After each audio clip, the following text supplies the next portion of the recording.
What's going on, everyone? I'm Chris Baker. And I'm Ty Backer. Welcome to episode 138 of Behind the Toolbelt with TC Backer Construction.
Behind the Toolbelt is sponsored by Lead Scout.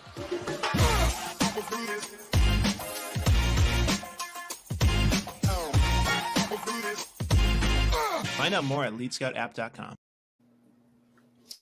TC Backer family, what is going on? It is a beautiful Wednesday, man. It's finally starting to chill out a little bit here in central Pennsylvania. We're going to have a pretty cool and exciting episode today. As you guys probably noticed, we don't have any guests on today. It's just going to be me and Tyrus. This is going to be kind of an open session here, man. We're going to do a little bit of reflection on the 137 previous episodes that we've done. Maybe kind of give you guys a sneak peek as to what's going on in our world, because we don't really talk about that too much. I know that we've had a lot going on, man, and we've been focusing really hard on bringing industry leaders onto the show. So I think we're going to take this episode here and kind of focus on the past, the present, and what's going on with the future here Behind the Toolbelt and TC Backer, man. We got Ty zooming in live from Delaware here. What's going on, Ty? Not too much, man. Yeah, you nailed it on the head. The way that I would like to look at this episode is, like you said, a reflection on over the, two and a half years now that we've been doing this every single episode.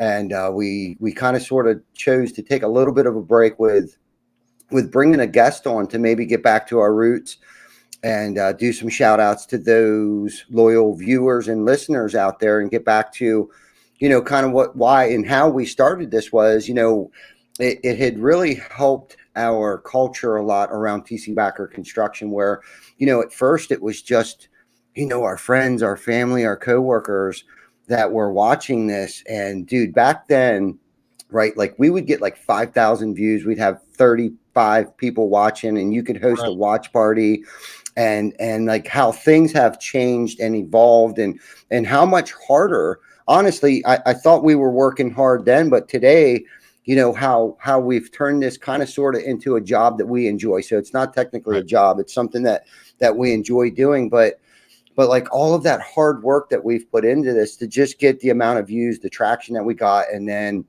our industry, the roofing industry, the industry that we love so much, has taken a liking to Behind the Toolbelt, and a lot of cool things have happened along the way, and a lot of great relationships have been made, right? Right. Like Eric and Paul and those guys have been on our show a couple different times. David Bruno, Chris Markey, some of our favorite episodes. TJ Jen and Tim Brown came on solo that one night.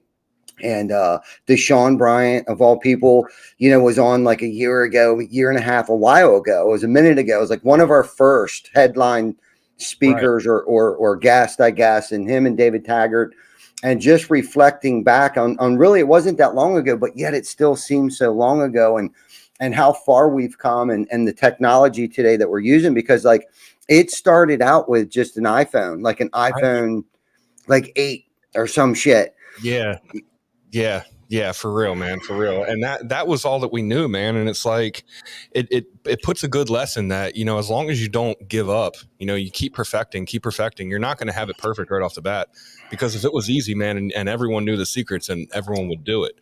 But not only that, man, as far as like the technology and coming up with what we're going to talk about every night, but just keeping the consistency of doing this every week, and everything that goes into trying to figure out the Facebook algorithms, and make sure that we're getting our message out there, and trying to not be how can I put this, trying to not be persuaded or influenced by the outside world to change what we do on here, man. We've kept it pretty consistent, man, and kept it the way that we like it, and it's enjoyable, right? I mean, we have a lot of fun doing that, so that's what's Hell yes. important. I love you saying that you know, we didn't let the outside elements change our attitude or our outlook on things. You know, there was a lot going on, and I feel like we've been able to accomplish a lot by doing what we do. You know what I mean? By bringing Right. guests on and keeping things positive, and putting the things out there that we do for the community, and getting the community involved, no matter what was going on outside, you know, our bubble. We like to call it our bubble. You know, we kind of just stayed in our bubble, you know, especially about 2.5 years ago with the health crisis and everything that was happening at that time. But we kind of just drilled through it and plowed through it, and was able to remain positive, and bring positivity to our viewers and our listeners and stuff. You know, like we had super funny, perverted, you know, episodes already. We've had super serious conversations with people. We've had an individual, I felt like, and we laughed so hard about this, take our show hostage one night, where we got like 1 or 2 words in the entire night. And, you know, and honestly, that was a lesson learned right there too, that on many levels, like, you know, that is our job, to like ask questions and pull the nuggets out of, you know, our guest. And, you know, we've learned so much and have come so far with what we're doing, and now we're trying to figure out a condensed version of this so we can take it on the road, and have the quality, the audio and the video quality, you know, the same, if not better, and try to dumb it down and get it into layman's terms, you know, as best as we can, because none of us, you know, went to school for photography or videography or anything like that. You know, we're roofers during the day, and podcasters by Wednesday night. Right. You know, and Vic, when we brought Vic in too, so think about it. We started out in the basement at some dude's place that was a social media influencer, and we picked his brain, and he kind of gave us the keys to the kingdom on how to get this thing started. And then we had moved the studio, Christ, what was it? 1, 2, 3, 4 times, perhaps 5 times. And now the 5th time is where it is now, in like a climate control, atmosphere controlled. I don't want to say climate control yet. We're not climate controlled, bro. Right. But so we don't have to tear things down every time, and we can kind of, once we get that camera angle just right, it's just, we know no one's going to walk by and bump it or whatever. And with Vic coming on board, that had also helped us take it to a whole nother level with his, you know, musical influence and the, you know, the audio and things like that, and has really taken it to a whole nother level with us. And I always kind of looked at Vic as that on Howard Stern, that lady, I think, that's in the background. You don't normally see her, but you always hear her. What's her name? Robin. Yeah. Or our Baba Booey. You know what I mean? The Baba Booey, balloon knot. By the way, do you know what a balloon knot is? I think I said this one night. I told everybody what a balloon knot was. It took me for years. I had no idea what Baba Booey was saying. I don't know if back in the day, like 10, 15 years ago, if there's anybody watching who actually listened to Howard Stern. He used to be on 105.7 The X every single morning, right? And he would have this dude, Baba Booey, in the background. And like, I don't know if the dude had Tourette syndrome or what, but every now and then he would just like say balloon knot. And I was like, what the hell is a balloon knot? And somebody told me, they're like, that's an asshole. Yeah. If you know what I mean, when you pull open the balloon knot, it's it just looks like a puckered up asshole. So anyhow, that's I don't know if that's true or not, but That's what somebody told me, and I believe it. So that's his and my story, and we're sticking to it. A balloon knot's an Yes, asshole. sir. So if Yep. I ever call you a balloon knot in public, that's me trying to be polite.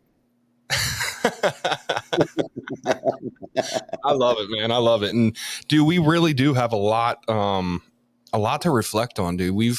I was just telling Ty guys before we started, I had to run out to my truck and get my other phone just so that I could pull up our YouTube page and look at some of our past episodes, because it's hard to imagine that we've done 137. This is our 138th consecutive week of these things, man. And it's like, we have had so many moments, and I feel like just once we got into like the 80s or 90s, we really started to like figure this thing out. Mm-hmm. You know what I mean? We really started to find our place and what we like to talk about and direction that we wanted to go with this thing, and trying to reflect and remember on all those filler in episodes that we've had, the stuff that we've talked about, the guests that we've had on, man. It's so hard to remember all that stuff.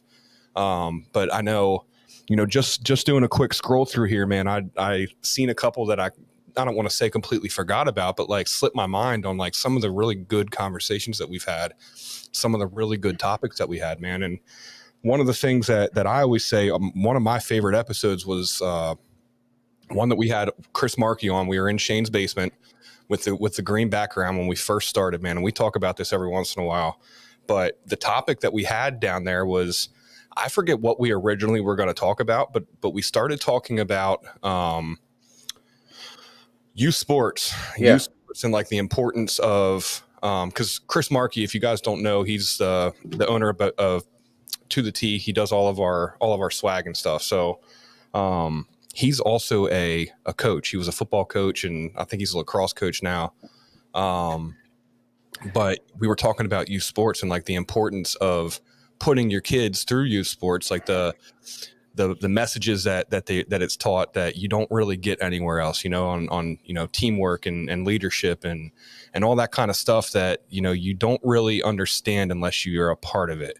And I always say that the only other comparison really that there is that I know of would be like active service, like Air Force or Army or something like that, where you get that bond and that brotherhood that, it doesn't matter what walk of life you come from, what you do during the day. But when you're with your brothers and you're with your team, that they have your back. You know what I mean? And that's kind of the gist of culture, man. You know what I mean? When you have a good culture, no matter what happens, obviously you're going to have bad days, but that you're going to have someone there to pick your chin up and point you in the right direction forward, no matter what. So that was one of my favorite episodes because, dude, we talked for like an hour and 10 minutes on nothing but like youth sports and the importance of that and what they get out of it, man. And it was just a great conversation, man.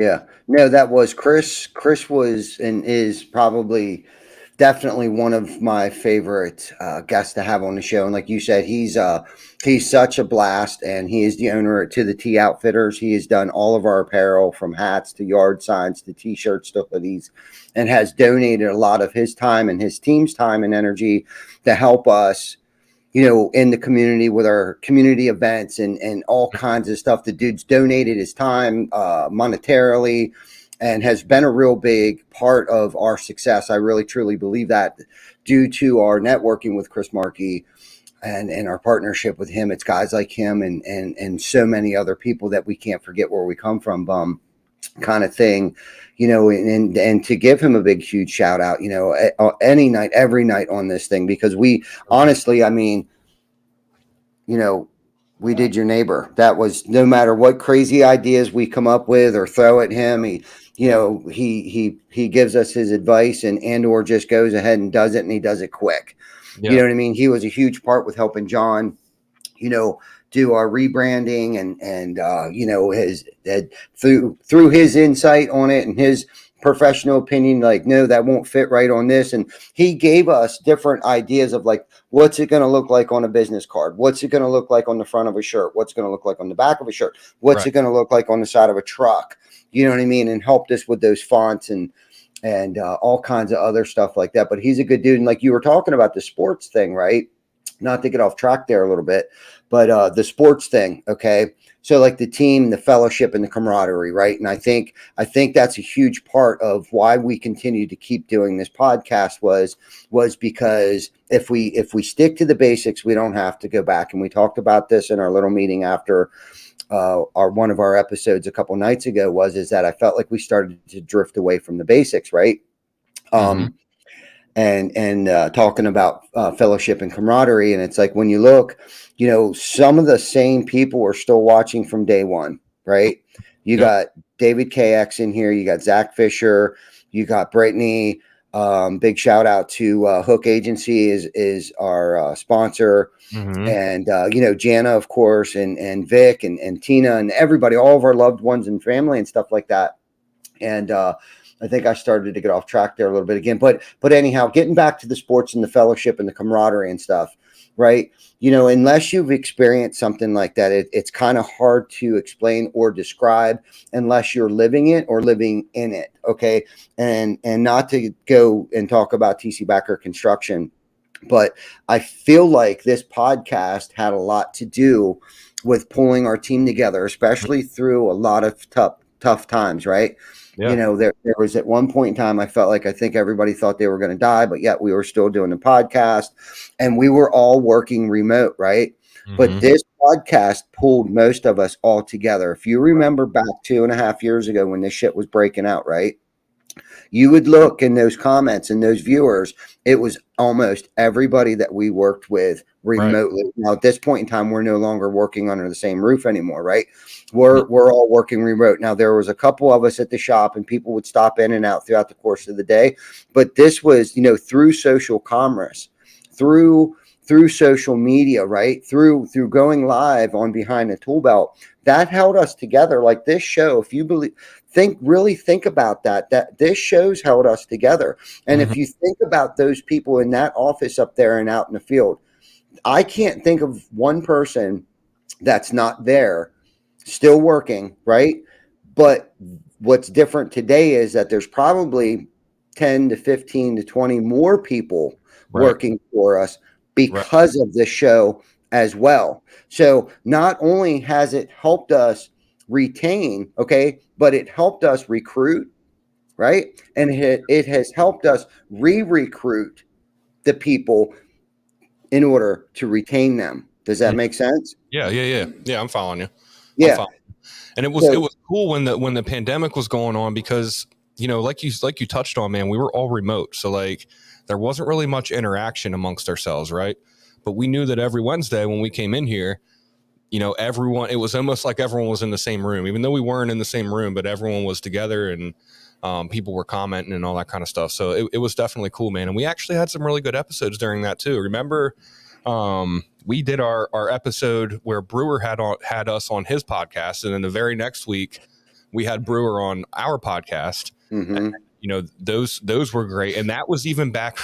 Remember we had this like small time where we tried to like, I don't want to say like script, but we would come up with like bullet points, topics, and like questions, and we would send to the guests and everything and try to hit all them.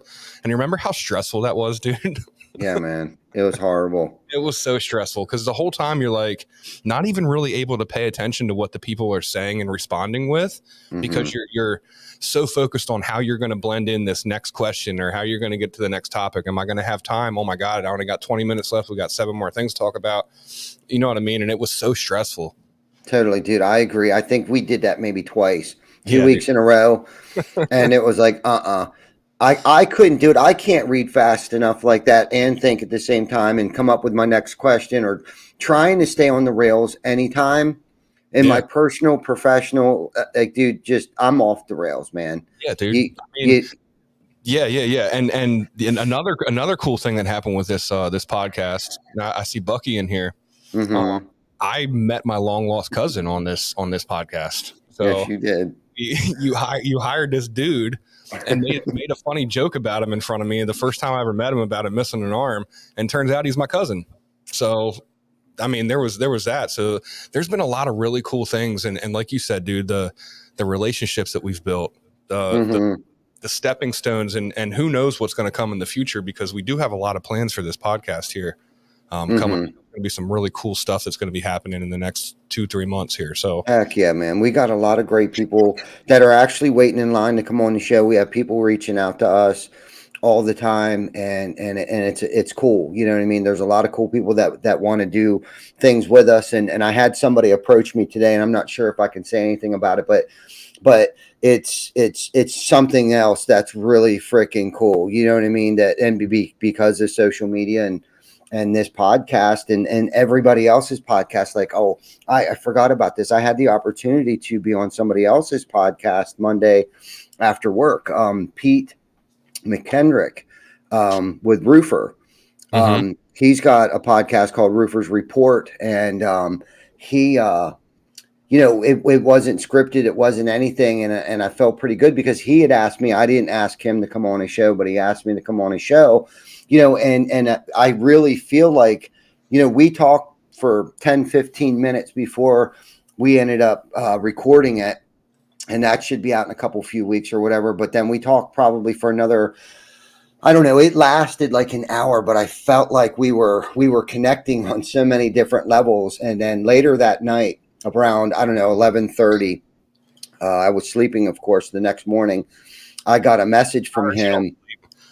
What's that? You don't sleep. A little bit. Sometimes. Lying to the viewers right now. You don't sleep. Well, yeah. Anyhow, I'm nocturnal. But anyhow, he messaged me and he was like, dude, I want to come work for TC Backer. Like, not really, but he was like, your message was so deep that the fellowship and the camaraderie and the culture that I was explaining on his podcast, he literally said, you make me want to come work for TC Backer.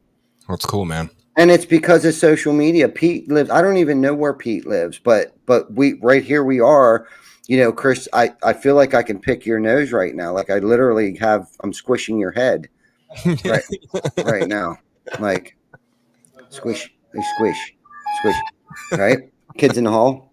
Anyhow, that's probably showing my age. But anyhow, getting back to our viewers, man, it's like I see Sam in here. I see Man Cheese. I see Bucky. I see Vic. David, my man, David Surgeon. Good to see you.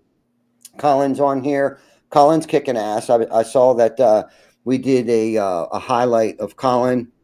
No better person in the industry right there. I saw that he just kicked ass on that chimney repair, that new flashing job that he did on that. Yeah. What do you call that cobblestone chimney that he did? Mm-hmm. Diego's in there watching. David KX has always been. He's the veteran right there. He's a behind the Toolbelt veteran. Never ever missed a single episode, man.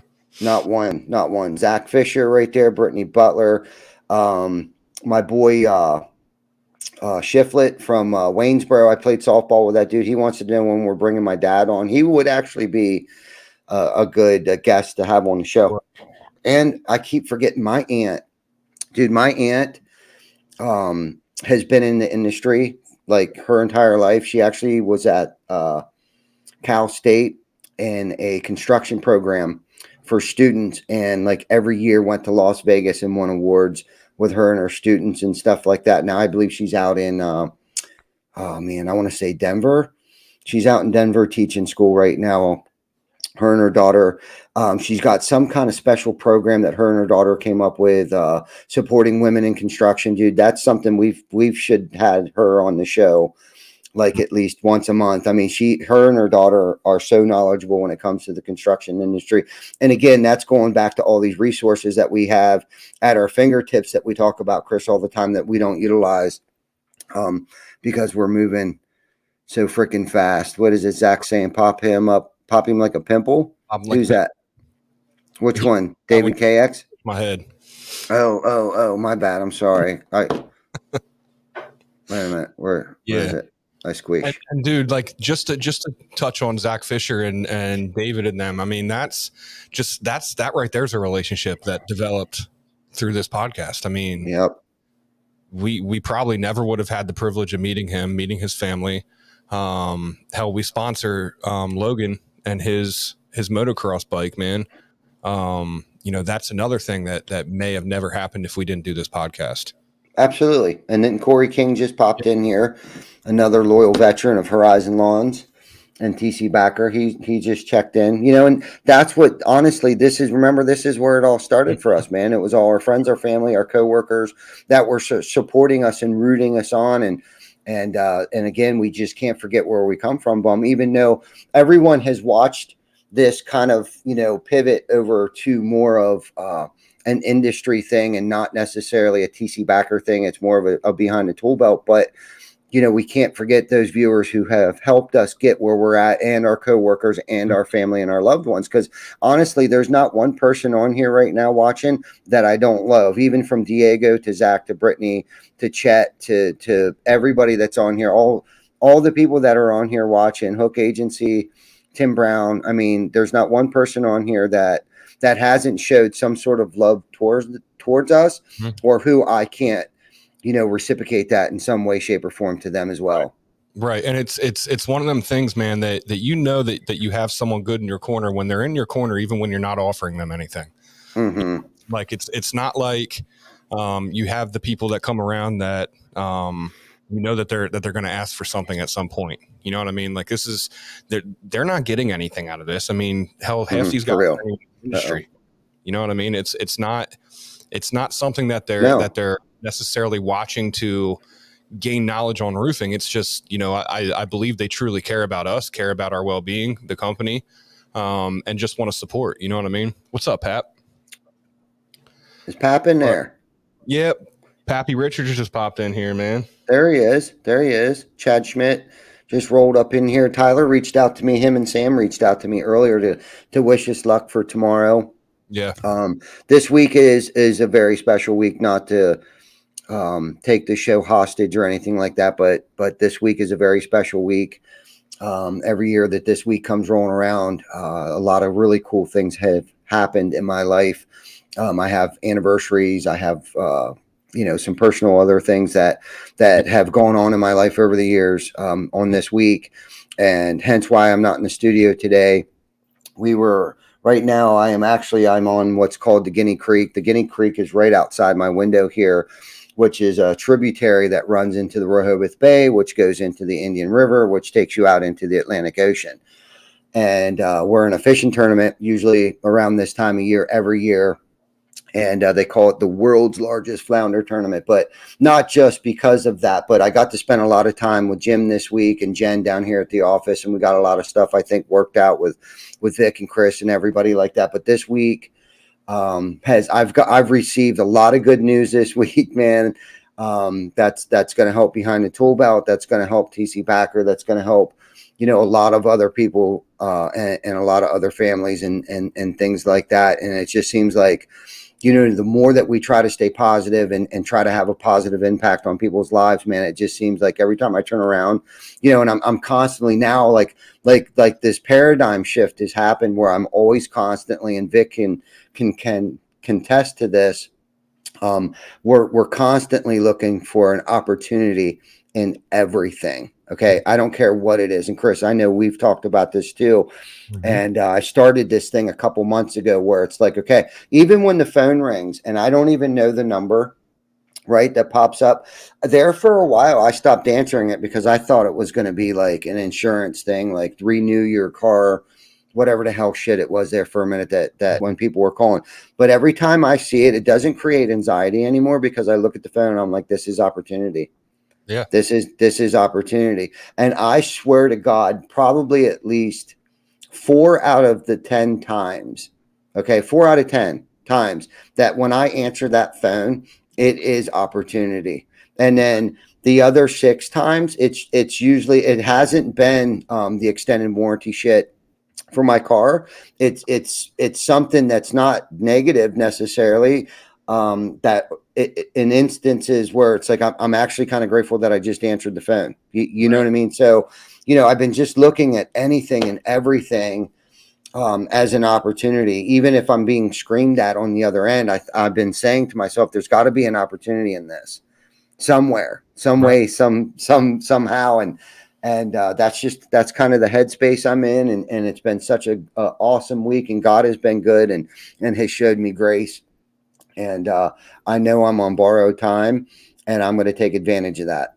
Yeah, yeah, absolutely, man. Well said, well said. So if you have to look back through all of our 137 previous episodes, man, is there anyone that sticks out to you that you would say is your favorite? And I'm not going to say favorite because of, a guest that was on, but like something that you got out of it, like something that you heard on the episode that we talked about, maybe a guest talked about that, that really sticks out to you. Do you have anything? Man, I have quite a few actually. When David Bruno comes on, he's always such a go with the flow kind of guy. Right. Doesn't matter what split personality of mine shows up that night. Like, dude rolls with it. So good, and so do you, Baker. I mean, everybody deals with my weird, crazy shit. So good. Thank God for that. But David, 7 episodes of practice here, bro. So right. you're gonna find a better one to gel as quickly, man. No doubt, brother. No doubt. So like any of his, I never thought any of those were, I thought they were great. And anytime Chris Markey is on, dude, I want to say I would say, I want to say one of my favorite moments, I swear to God, is when we lost power, right? Mm-hmm. And in the dark, we were trying to figure out where are all the plugs at, and I know we got a diesel generator in the building someplace, and like we scrambled, and on many levels, why that was my favorite probably episode was because one, we learned so much from okay, we need to keep the power sources limited to where things are, so it's like 1 or 2 switches, everything comes on, everything goes off, right? Yep. So we learned a lot there, but the one thing is how quickly we pulled together as a team. And pulled that shit off. And I swear to God, we were probably offline maybe 3 minutes. Right. With our guests watching all of this take place. Brad from GAF was watching it, and he couldn't even see us. Nope. Right? Something was going on with his end to begin with. Something was wonky to begin with. But that was probably one of my, I don't even want to call it episodes, but moments during an episode where it was like we pulled together, dude, like champs, bro. Yeah. And learned so much from that. And I think once we completed that evening, I felt like the sky's the limit from here, guys, even though I felt that way before, but it was like, I needed that reassurance at that moment that nothing's going to stop us.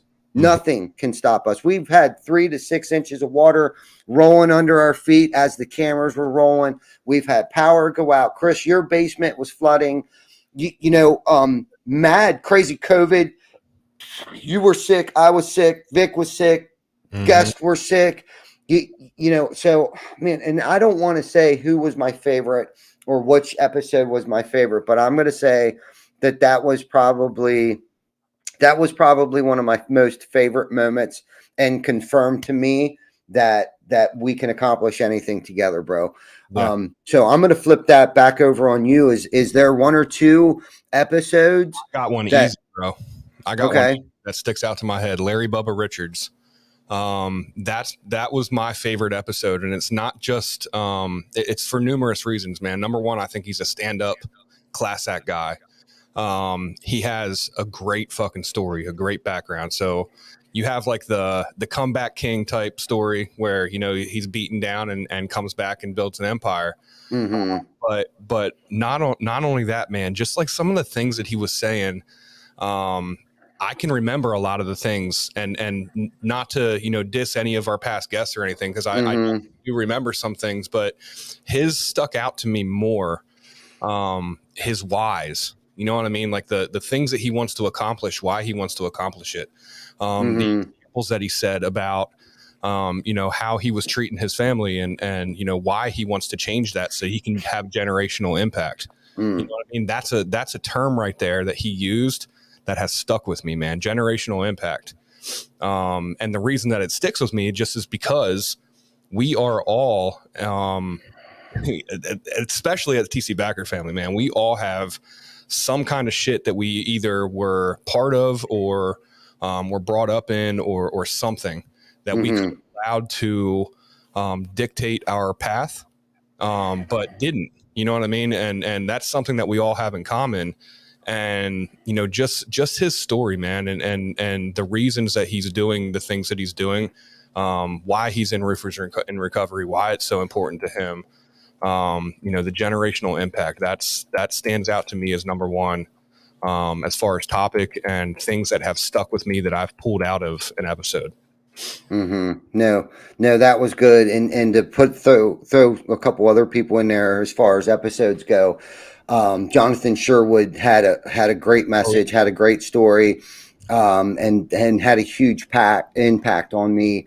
And of course, Eric, who just chimed in, Eric and Pete's actually in here too. Thanks for having me, bro, on your show. It was such a great time. I had such a great pleasure rapping with you, bro. It was awesome. But so yeah, Larry had definitely a great message, and I was super excited that he wanted to come on. He was actually, I asked him to come on the show, and right away he instantaneously was like, "Hell yeah, dude, let me be on your show."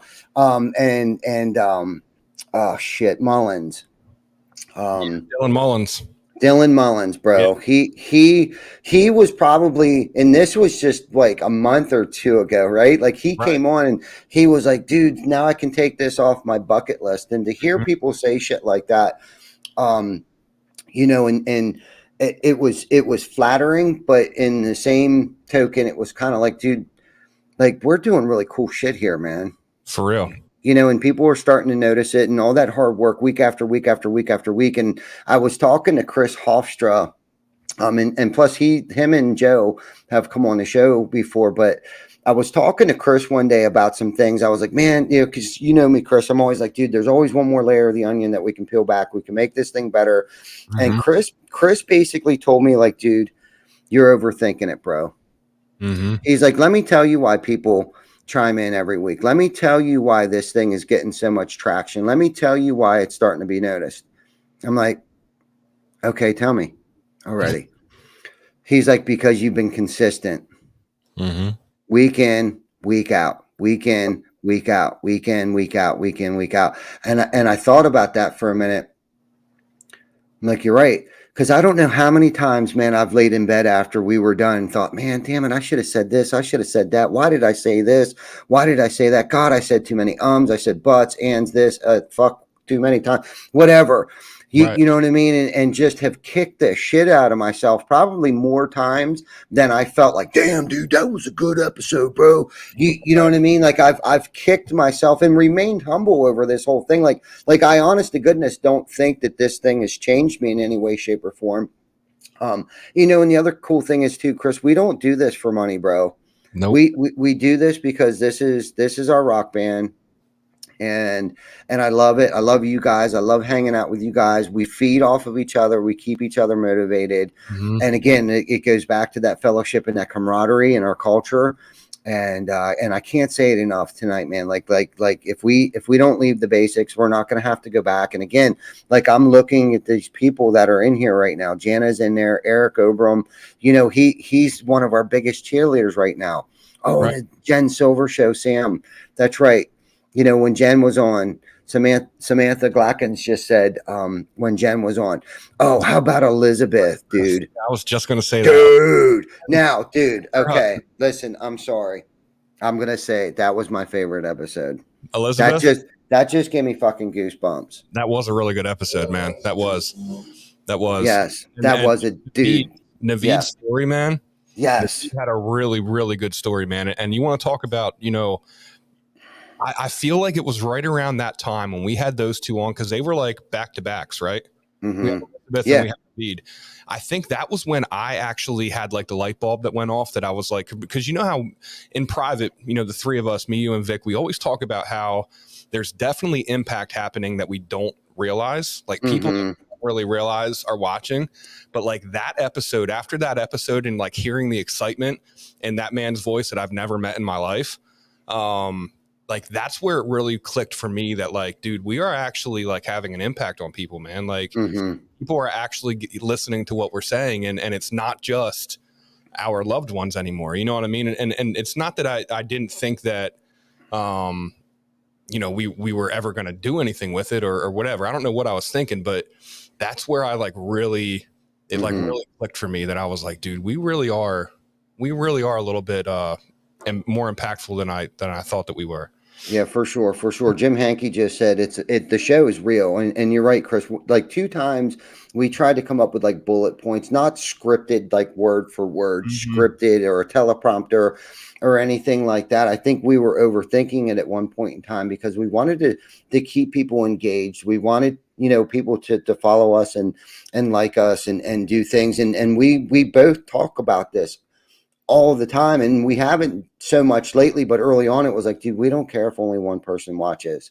We don't care. And if our message gets to that one person, whatever that message might be, I don't know if tonight we're going to have a good message or if we said something that might encourage someone or whatever. And honestly, that's what this has really been about. I mean, of course it first started out like probably our first, I don't know, 25, 30, 40 episodes was obviously we were trying to get TC Backer's name out there, plus sell, auction off those gazebos and whatever other things that we were trying to get the community involved with because we were trying to have a impact on the community. But it like right away, it was kind of like, okay. And I don't want to consider myself, and I haven't, social media influencer or anything like that, dude. We're just 2 dudes that are out here rapping and getting really cool social media influencers on our podcast, whether they know it or not too. And maybe we're having an impact on their lives. Like Eric Obram, right? That dude influences me and he has no idea of the impact that he has on me. And I know on so many other people, right? Right. Elizabeth, right? Elizabeth. I'm just trying to think of some other people, and Paul Reed and Bubba. He's posting shit all the time. Joseph Hughes, dude, that dude posts some fucking brilliant shit every morning. Like, I don't know if he's reading a chapter out of a book and like copies and pastes that shit, or if he's pulling that shit out of his ass. But some of that shit is deep, bro. Like, it would take me probably 30 fucking minutes to come up with some shit like that, right?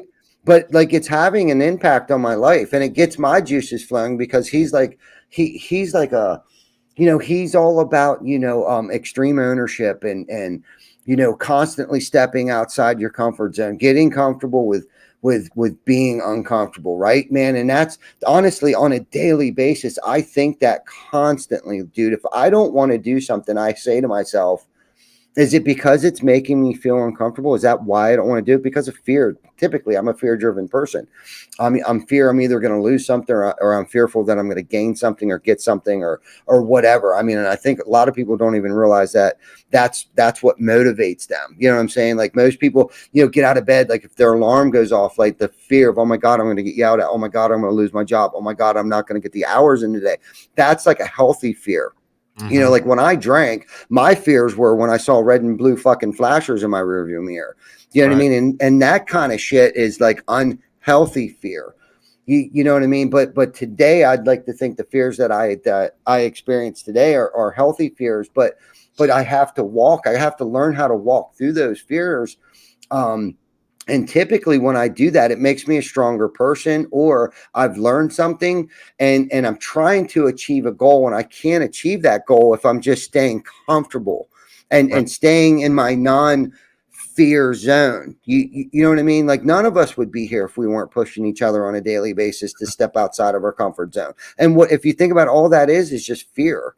And fear is what's the anonym for fear, Vic? Fuck everything and run. I think fuck everything and run. That's what fear stands for. Fuck everything and run. No, we're gonna fuck everything and face it. Is what we do, and that's how we roll. You know what I mean? And that's, if you can just keep it as simple as that, and you're gonna achieve great fucking shit in the world. Yeah. Another one of my favorites, man, Deshaun Bryant. And for 2 reasons here. Number one, I feel like that was one of our most real episodes. And when I say real, I mean, I don't think that number one, I mean, we had Deshaun Bryant get choked up on our show, right? Which was a pretty awesome moment. He got to talking about his family and his daughter and everything, and how he's able to, through roofing, is able to, show people of his color that you can do roofing and be successful in it, because it's normally, the stigma is it's like a white man trade. You know what I mean? It's construction and all that kind of stuff. I guess where he's from is that has that stigma. So to be able to do that with all of his guys and show them how they can earn money that way. And also we overcame a pretty big challenge, kind of, touching on, how you said about how when the power went out, how, we pulled together and figured that shit out. Well, a lot of you guys probably don't even realize this, but that was the only day that we did not go live on Wednesday. We actually went live on Thursday after an hour straight of trying to figure out technological difficulties. We couldn't get audio to work. The video was messed up. That guy, man. And it was like our first big time headline, right? We were so excited for it for weeks. Totally forgot about that. Had that sucker circled. We're like, oh my God, fucking Deshaun Bryant is coming on our fucking podcast. Remember when we saw him at RoofCon and we were all scared to go talk to him and shit? Yeah. And then, 3-4 weeks later, we're like, we're going to have Deshaun Bryant on our fucking podcast, man. And then we get him on our podcast and everything doesn't fucking work. I know, like, dude. Like, this is the worst. But like, my man sat there and was so cool and was like, nah, man, figure it out. And we actually had to come back Thursday once we had everything figured out. Dude, you remember the stress, dude? Yes. Vic, I know you remember the stress, man. Me and Vic were not good in the background trying to figure this shit out. We're like, man, this guy's going to go tell all the other industry people. Well, we just got all new equipment too. Remember, I kept spending like every week's paycheck on a new piece of equipment too. And I'm like, guys, just figure it out. I'd drop it off, go and do whatever. And you guys were down there trying to plug this in, plug that in. And we were trying to do some Bluetooth shit too. That was wonky too at that time. But to go back to, okay, so there was a lot of impact, right? Like during that episode too, that has helped us, peel back another layer of trying to make this thing better is I think a real big eye opener for us too is when during the interview with Deshaun, when he got choked up, right? He got choked up about, this is why I do this for my kids. I can spend more time with my baby daughter or son. This is why I do this. And he started to get choked up, right? And it was real and it was authentic. And then after the show, he's like, yo, man, I've never been on an interview like this before, and I've never cried like I did. And I think that was a light bulb for both of us. For real. Like at that time, like, dude, we need to keep this as real as we possibly can, right? Yep. No scripts. Let's keep it real. Let's dig into who these people are, right? What they do, what it was like, what it's like now, and how they got here. Basically, is right. Like the three, you know what I mean? And to see him be as raw and as authentic and willing to expose himself like he did, dude, that was deep for me. And you're right.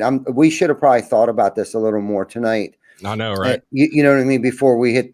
This is once again us keeping it real, bro. Like none of this shit. We literally came up with this topic 10 minutes before we went live. We're like, well, not even. Yeah, let's just talk about past episodes, reflect, because dude, I don't think we've ever really done that, man. We've got so many episodes to reflect on, and like, even the amount of episodes since we like really changed gears and like really started to figure this thing out and like the direction that we wanted to go with this thing.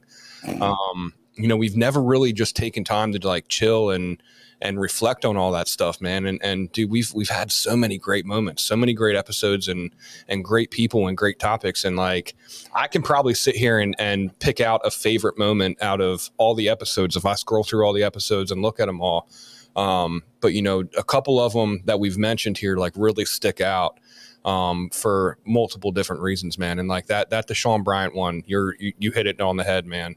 That was when it was when we asked him the infamous question, man, what drives you? You know what I mean? And he's the only person that's ever gotten choked up answering that question because it was fucking real. His answer was real. It was from his heart. He really, really meant that shit. You know what I mean? And that's how you know that he's answering that question right, man. Because what else, if what motivates you in like thinking about the fear of not succeeding in that motivation, if that doesn't get you choked up, then you're not fighting for the right reasons. For real. You For know? real, man. Yeah. Each and every episode, we definitely, if like you said, if we scroll back and went through and listened to even the very first episode, there's something we got from each one. We were like sponges, right? And Jana said, made a comment in here. She was like, we were like little schoolgirls. And you know what's funny about that? We still are. Mm-hmm. We still are. We so get so stoked. Like who's the guest tomorrow night or next week or whatever? Like, dude, we're high fiving. Like Eric and Paul are coming on, bro, tonight. Larry, Bubba, you know what I mean? Jen and TJ are coming on. It's like, dude, we still get giddy. Yeah. That's the thing that I think, why this is going to continue to happen.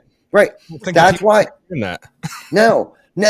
And that's why this thing's going to continue for a very long time to come. Like, we're not even remotely close to getting burned out on it. It still gets exciting. I still get nervous. I still get butterflies. I still beat myself up after the show and say, oh, I should have did this. I should have did that. Why didn't I ask him this? We had him for an hour. Damn it. Why didn't we pick his brain and get all of the golden nuggets and not have to pay for it? You know what I mean? Or whatever. You know what I mean? But like every single episode has helped us get to where we are today because we analyze it, we study it, and we want to learn from it and be better and produce a phenomenal live TV show or podcast or whatever you want to call this thing, a vodcast. I think John was calling it one day a vodcast or some shit. I don't even know. It's a podcast as far as I'm concerned. But dude, we've learned so much from this, learned so much about ourselves, and have stepped in. Think about this. This has been one of our biggest achievements as far as like stepping outside of our comfort zone. Yeah. And getting comfortable. And what's crazy is, right, so I was watching Eric, our buddy Eric Brewer with Integrity First Home Buyers the other day, and his title of his thing, I don't know if it was his title or if it was something he said, but as leaders, to go live is a part of being a leader, like showing your team and talking to your team and doing things like this is a part of being a leader. It's a part of leadership. I wish I had it on the tip of my tongue exactly how he put that, but he's so true because regardless of whatever the topic is, it's allowing me and helping me step outside of my comfort zone and have my peers listen to me and not really care what other people may think of me. Right? Because I think that's our biggest fear when we do. So, oh my God, what are they going to think of me? I'm going to sound stupid. I look stupid. My hair's messed up. My headphones are too big. I can't, whatever we think before we go live or after we're done. And, I am my own worst critic. I still can't listen to my voice today. Like I still can't stand it. Mm-hmm. Right. But I'm getting used to it because we can continuously keep coming back week after week after week after week and thrive on this shit, bro. Like I couldn't wait for today. Like I purposely made sure that everything was where it needed to be so we can get up bright and early tomorrow morning and go out in the ocean and kill ourselves. But I was so stoked about like, okay, am I going to use the iPad tonight? Am I going to use the laptop tonight? Which microphone I'm going to use, by the way? Big shout out to Rode. They got this little mini mic. How's it sound? Sound pretty good? Dude, it sounds really good. Right. Like I throw this right in my backpack and take it with me everywhere. You know what I mean? It's perfect because I love this shit, right? I absolutely positively love what we're doing. And who would have thought that 183 episodes, homie, like for real. 138. Yeah. 138. What'd I say? 183? 183. Yeah. All right. The 183. Oh, we just got a couple to go yet. We got a couple. Listen, I'm already there. That it's already happened. Okay. Feels like we have 183. I mean, I feel like we've been doing this for so long, man, for so long. And I want to touch on something here real quick, man.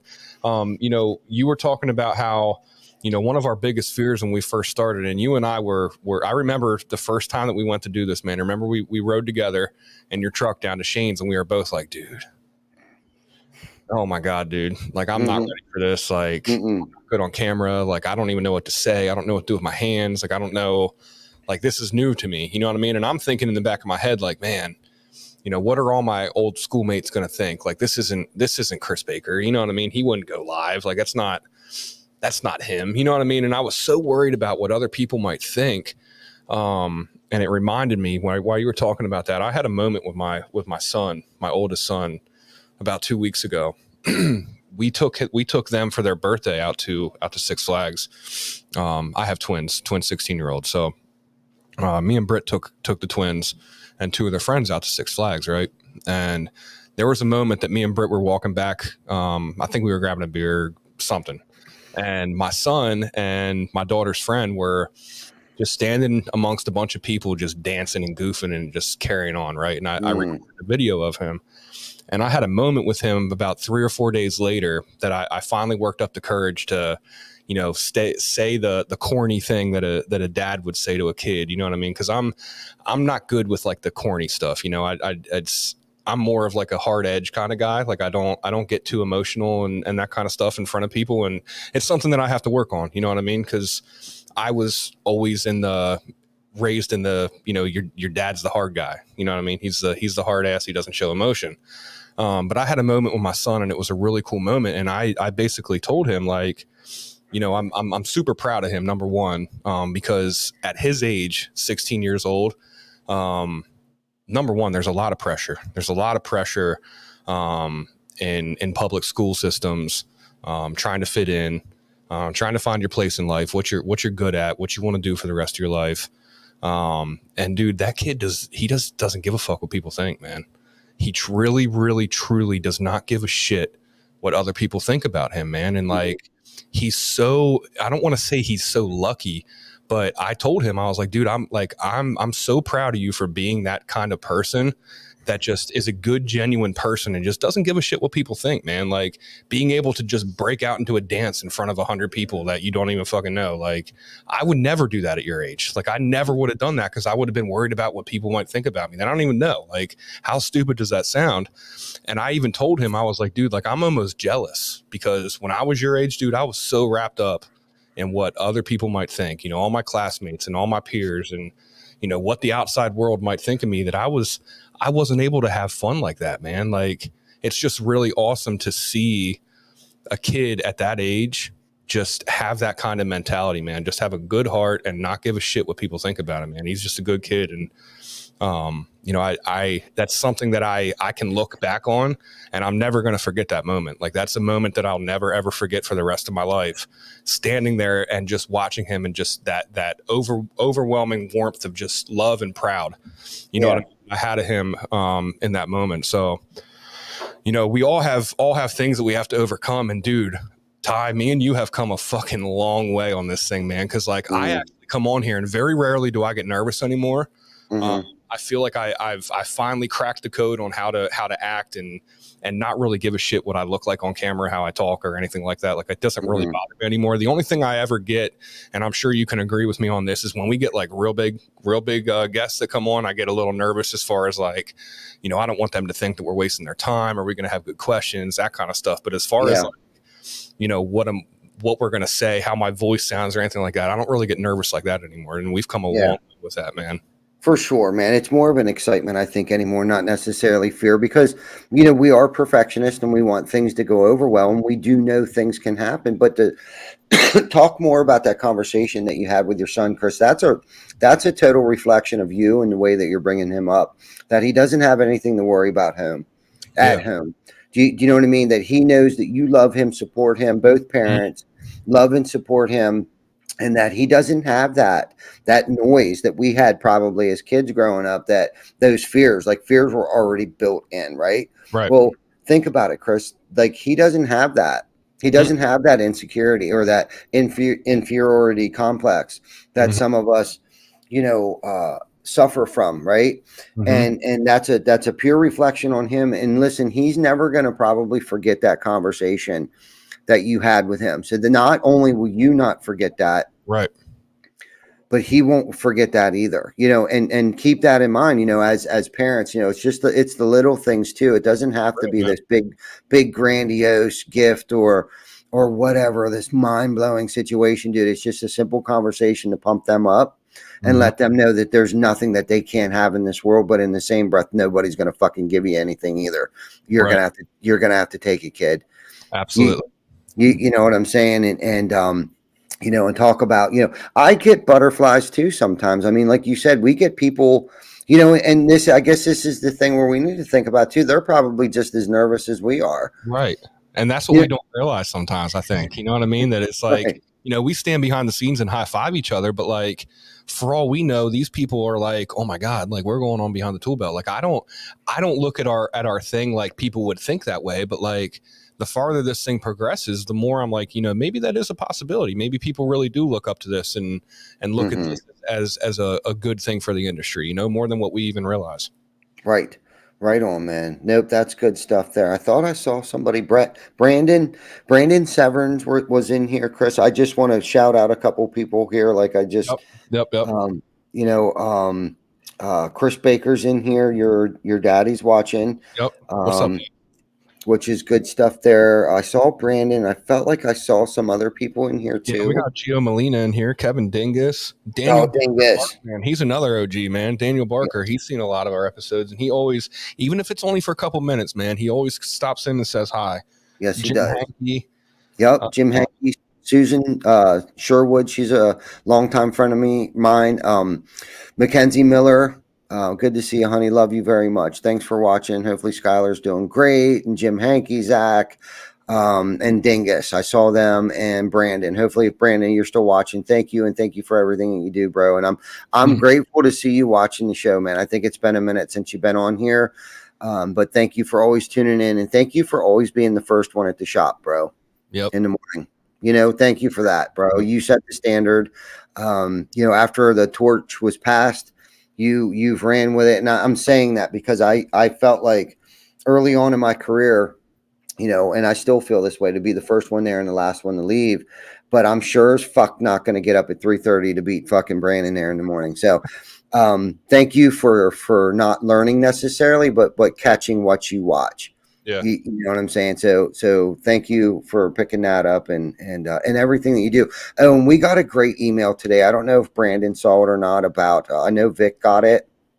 But from TOA, one of our clients, gave us a freaking awesome email feedback today about how Brandon and Chuck are killing it out at Brandywine, and that they appreciate all the hard work that we've done and stuff out there. And that's you guys are the face of the company today. Yeah. All of you guys are, you know, not just Brandon and Chuck, but everybody. Sam's freaking killing it right now. Samantha, God bless her.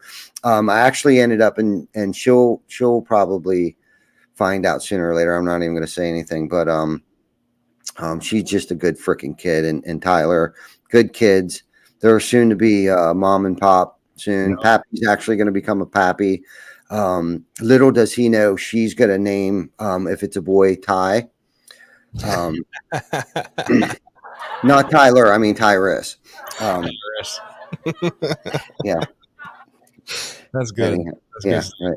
right. But anyhow, I love everyone. I really do. Such a great week, and we're at our hour mark. And I just wanted to make sure that everyone on here watching, we appreciate you. We couldn't do this, nor would we probably want to continue to keep doing it if it wasn't for every single person that I'm in this block of names that I see right here, right now. It's Chris Baker, Jana, Jim Hankey, Vic, Zach, Dingus. Oh, it just moved. Crap. David KX, you know, there's the core group, and Brandon was a ride or die. All of everybody. If I missed anybody, I always hate freaking trying to say everybody's name. I know, it's tough, man. It's tough. We've gotten too big to be doing all that, man. No doubt. But I love each and every freaking one of you guys. And, you know, it's been a pleasure. It's been an honor for you guys to be the face of TC Backer and supporting our dreams over here with Behind the Tool Belt and our aspirations and sticking with us through thick and thin, man. Thank you guys very much. Yeah. Don't forget Alan. Yes, Alan Tyson, bro. Where's your twin brother at, Zach? Dude, for real. I didn't know that guy's name for like. That guy was a lot more fun, dude. We got this fucking guy now. Alan was. Yeah. He said cooler things. He did. Yeah, Zach's always trying to bully me in the chat. Alan at least would have stuck up for me and co-signed my shit. True that. fucked up, Zach. Yeah. Oh man, I really appreciate it, man. And shout to you, Zach, man. You're doing a great fucking job, dude. I don't know of too many other fucking dads out there that do the amount of shit that you do for your kids, for your family. The hours that you work driving truck. I know that that's demanding, and I don't think that you ever allow that to get in the way of your son's rigorous schedule with his sports and everything, man. So kudos to you, dude, because I know that is not easy. But you kill it, dude. You kill it. You're a stand-up dude. We appreciate you. Yeah, man. No freaking doubt. Yeah. No doubt. Nah, man, this was a great episode, Tyrus. Yes. Balloon knot. Started with the balloon knot, ended with the balloon knot. Tell Denny to put some fucking cream on his pink eye. I will. Denny. He's probably sleeping, bro. For real. He probably is. He probably is. You Crown Royals in him yet? I think he's taking it easy. Yeah. Yeah, he knows he doesn't have to. I don't know. I think he's taking her easy. Gotcha. Well, tell him I'll have one for him tonight. There you go. But yeah, guys, guests, gals, guys, we appreciate you guys for tuning in, man. This is a fun episode. Mm-hmm. Nice, relaxing reflection episode. If you guys haven't already, please make sure you hop over to the Behind the Toolbelt YouTube page. Give that a subscribe. Anyone else in here that has not already hopped onto our business page on Facebook, TC Backer Construction and Behind the Toolbelt, make sure you guys hop over there, give that a like. Make sure you guys share this out. And we appreciate you guys, man. We'll see you guys next week, episode 139. We are going to have a special guest next week. Tyrus, good luck this week. Tell all the boys good luck. Tight lines. Be safe. Yep. Yes, sir. And we will see everyone next week, Wednesday, 7 p.m. for episode 139. Everyone have a good week. Right on.